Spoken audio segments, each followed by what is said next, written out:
I actually have a worse DUI story, honestly. I actually fell asleep at an intersection one time and then got a DUI for pot I had smoked previously, not even that day. So that's Arizona for you. Don't go to Arizona.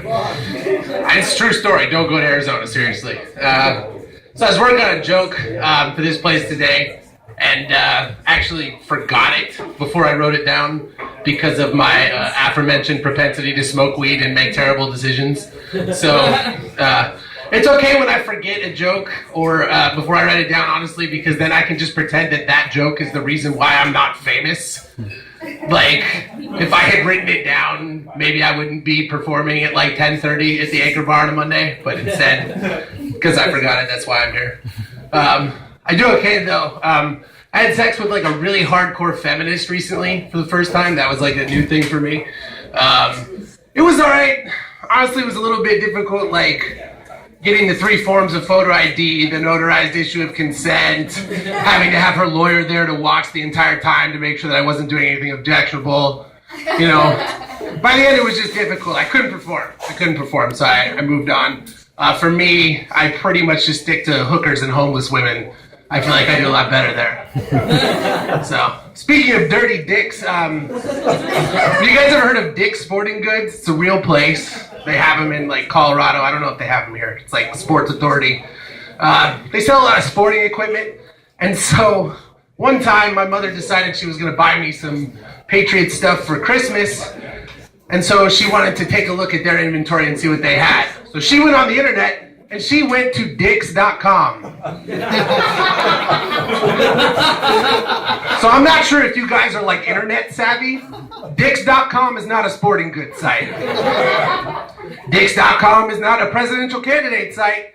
Dicks.com is a porn site. I'm gonna guess it's probably a gay porn site, but I don't really know because I haven't been there recently. My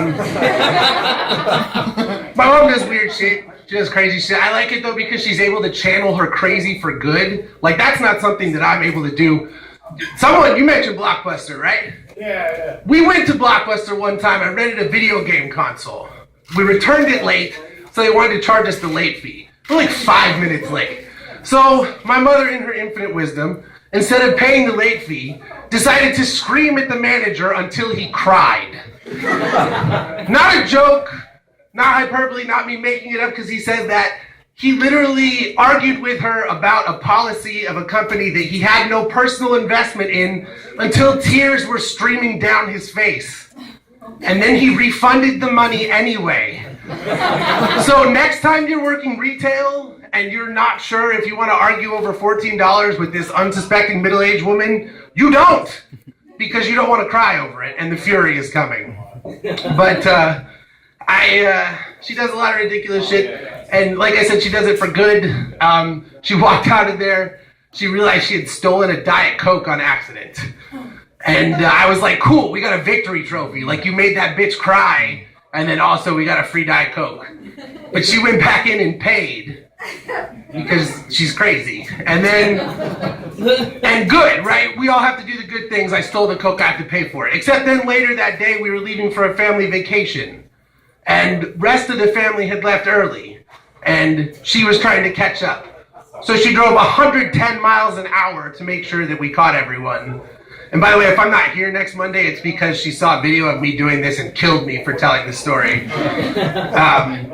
But it really is a really cool day, like as a 9-year-old, when you watch your mother make a 20-year-old man cry in a Blockbuster and then go like full-scale O.J. Simpson in a white Bronco and push her Honda Accord like farther than you ever thought.